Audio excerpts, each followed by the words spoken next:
this year we have had a number of conversations about public safety and how we address violent crime in our community, how we address nuisances. But another part of a conversation that is vital for us is how do we make sure we're preventing crime? How do we make sure that we are preventing challenges to people on the streets each day? And how are we actually making sure that we're addressing the quality of life issues that plague so many Kansas Cityans each and every day? Today, we announce an innovative program that looks to make a difference in the life of so many people in Kansas City, some of whom are on our streets today, others of whom are just looking for opportunities, for work, for health care, for assistance, and for support. We talk all the time about how there isn't just one solution to how we build a safer and healthier city for all. And I agree with that. Just this morning, we had the police department in front of us who noted, when talking about community engagement, that there are a lot of actors, there are a lot of people, there are a lot of programs that are vital to making sure we have a safer, healthier, and better city. Today, I'm proud to be part and one of the co-sponsors of an ordinance that I think will allow this city and the City Council to take a transformative step in that effort. A pre-arrest diversion program known as REACH. What that program does is looks to make sure that we're providing support and resources to treat and heal underlying issues that cause individuals to commit low-level offenses, knowing that if they get that treatment, they are less likely to offend in the future. And I'll just go off script a little bit and note at one time where this situation might have come up. Last summer, I was getting calls from a Brookside property owner who said every day there was someone who was sleeping in front of their establishment. And they kept emailing us on council, they talked to KCPD, they said any number of things. What's the best way to address that issue? You can arrest the person again and again and again, and they get right back out, and you have the same issue, or perhaps they go sleep somewhere else on the streets, or you can find a place for that person to live. You can help that person find a job. You can help that person find resources. That fundamentally is what this program is about. If passed, this program would be housed in Kansas City's Health Department and overseen by a pre-arrest diversion coordinator who would be responsible for developing the program, making sure they submit annual reports, doing all of the audits, all of the work that is vital in this. And more than anything, making sure that individuals in crisis would be connected to appropriate services, behavioral health services, housing, and other basic needs. In creating this ordinance, we worked with a number of Kansas Cityans, and I want to give a special shout out to a group by the name of Decarcerate KC. We have not always agreed, and we won't always agree in the future. But what co-governance in Kansas City means is that you work with everyone to make sure that we can do what's best for all of our constituents. I thank Decarcerate for reaching out to me. I thank everybody who said we can do better by our sisters and brothers, particularly those who are on the streets. This is a program that's been successful in a number of communities: Atlanta, Georgia, Tucson, Arizona, Tarrant County, Texas, Tallahassee, Florida. And by the way, Georgia, Texas, Arizona, Florida, those aren't crazy lefty places. What this is something that no matter your politics, no matter how you feel about anything under the sun, is doing right by the people. The Tallahassee Police Department reported that they have diverted over 1,000 offenders in the first 3 years of their pre-arrest diversion program. Of the nearly 80% of diverted offenders, 80% of those diverted offenders have successfully completed the program, and only 6% were rearrested. Let me say that again, 1,000 offenders, only 6% rearrested. Compare that, and for those who've done police ride-alongs like I have, compare that to what we see in Kansas City each and every day, where we have people arrested again and again and again. But fundamentally what this recognizes is the City Council is addressing all challenges. We're talking about police budget. We're talking about pay increases for the police. We're talking about incarceration in the future and rehabilitation. But we also understand that prevention is the most important step of all. It is fiscally responsible strategy to address mental health, recidivism, incarceration, and fentanyl overdoses by really looking at prevention first. And this program, by the way, this ordinance proposes $1.266 million plus another $500,000 of housing services. So for less than $2 million, think about the Tallahassee program. That's 1,000 people getting opportunities for care, for housing, for services. That is a lot cheaper than a $317 million budget for enforcement or a $200 million jail. This is just one small step in doing what's right. In connection with that, I want to thank my council colleagues who are co-sponsors in supporting this initiative, and I'll start with the Mayor Pro Tem of Kansas City, Raina Park Shaw. Thank you, Mr. Mayor. I am honored to be a co-sponsor on this pre-arrest diversion program. This time last year, the City Council made an unprecedented step of investing $30 million for violence prevention, showing that we prioritize prevention and addressing the root causes of what causes people to even commit crimes in the first place.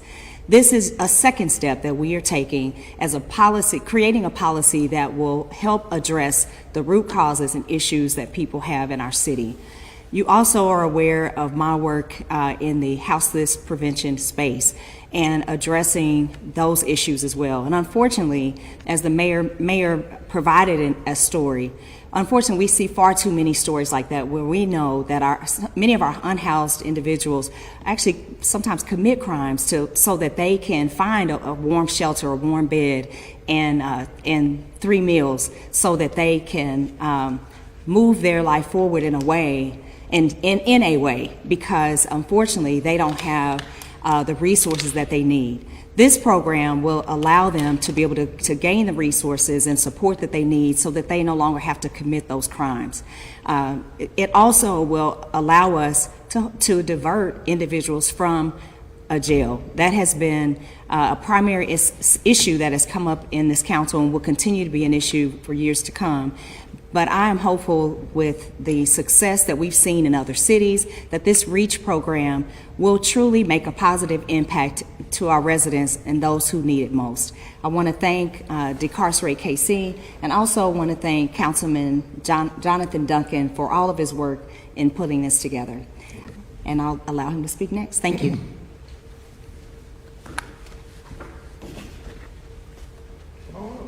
Come on. Yeah, we got time.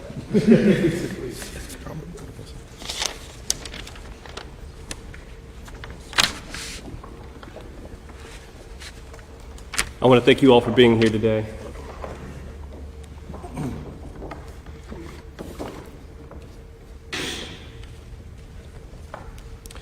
For far too long in Kansas City and in many nations across our nation, we have focused our resources towards systems of punishment and have failed to fund systems of care that build up our communities. We have overburdened our courts, our jails, our first responders by forcing them to address issues they are not equipped to handle. Folks who need mental health treatment, food, and a place to stay at night. Many of our most vulnerable residents find themselves trapped in a vicious cycle that is both costly and inhumane, as the same people are moved through these systems without treatment again and again and again. One person from our court told me that recently, because we do not provide the tools needed to treat these folks, that we have committed them to a slow suicide. I am proud to introduce legislation for a proactive public safety initiative that will aim to address the root causes of these issues and divert people towards the resources they actually need, to create systems of care instead of continuing the status quo of punishment. Based on recommendations from the Alternatives Incarceration Commission, thank you so much, Decarcerate KC, and modeled off best practices of peer cities such as Atlanta and Denver, this pre-arrest diversion program, which we're calling REACH, will provide a consent-based community response to non-emergency community disturbances, such as someone experiencing a mental health crisis, asking for food or water, or simply sleeping on the street. This legislation will reduce our call volume for our 911 dispatchers, as we will be directing folks to call 311 instead. The mayor provided an example where someone's sleeping on the stoop of a business. 911 isn't needed to call for that type of response. 311 is who you should be calling. So this will reduce the call volume from our 911 dispatchers and lighten the load over our police force, which we heard from today, talking about how our CIT officers and others are overburdened with calls, and that prevents them from doing more community policing. This program will help our small business owners who often bear the brunt of these issues, but do not have the tools to address them. Most importantly, this program will work to break the vicious cycle so many of our most vulnerable residents are trapped in. Our people don't need more punishment. They need more investment. And it bears repeating that we fund what we value. So it is my sincere hope that my city council colleagues pass this legislation and in doing so show that we value our people. Much accolades have been given to Decarcerate KC, which are standing behind me. And at this time, I want to turn it over to one of their leaders, Kiro, to provide testimony.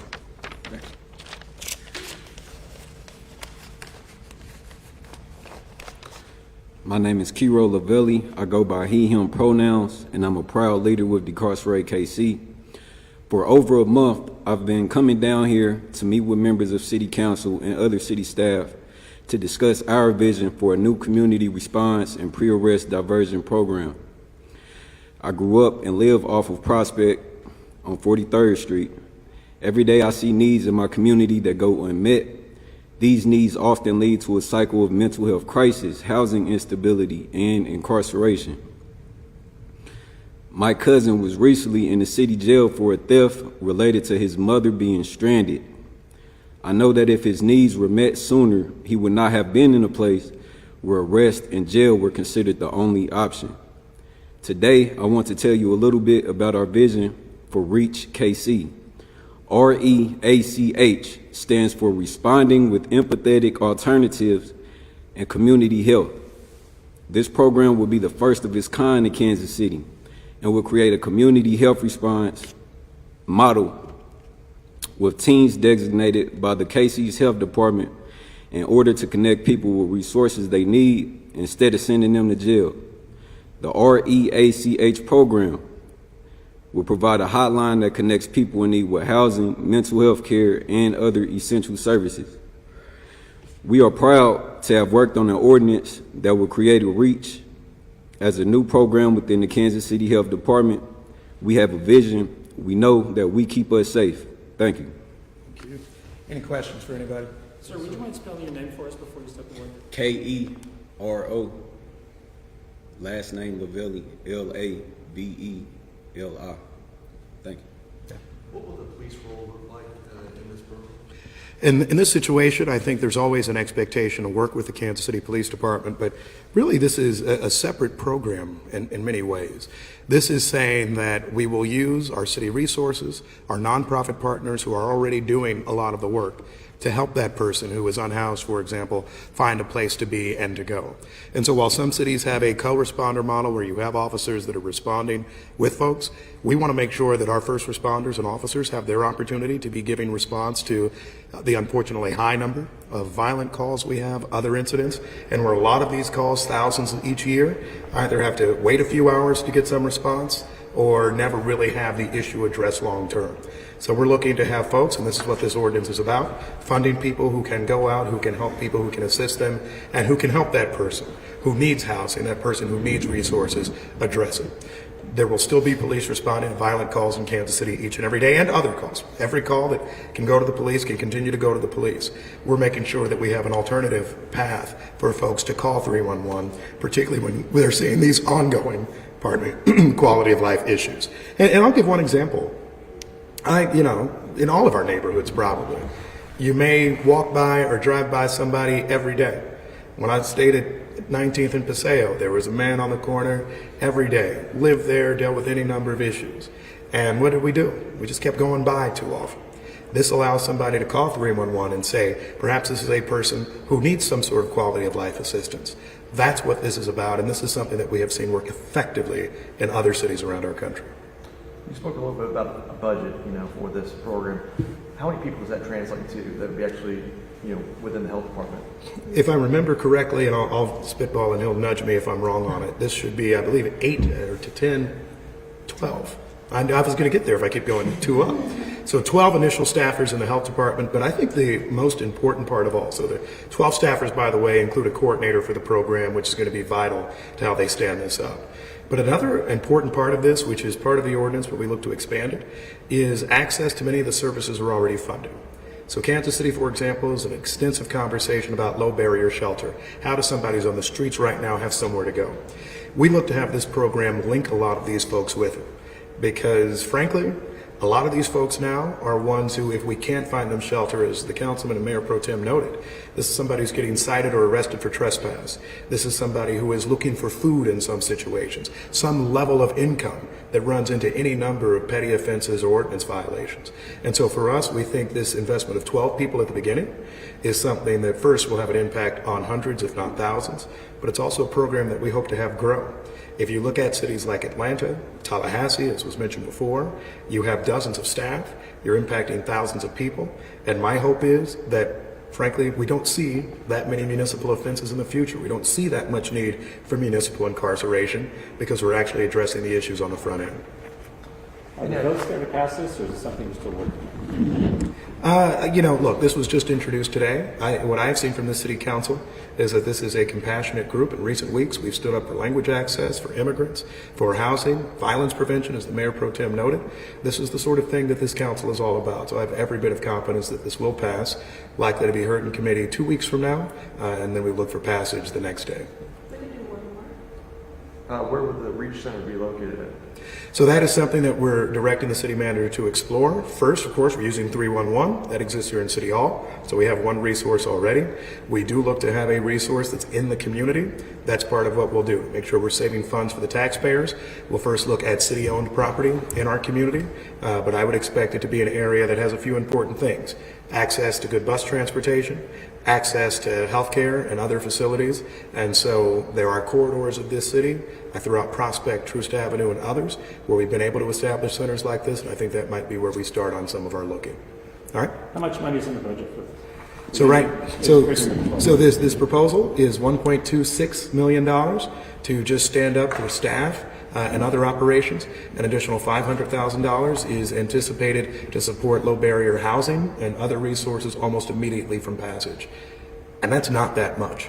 If we can change 1,000 lives for $1.66 million, $1.76 million, I think it would suggest to us that we're really having a successful program. So we hope not so much that the cost grows necessarily, but certainly that the service does over the years. All right? Yes. The first phase, it says identify hotspots.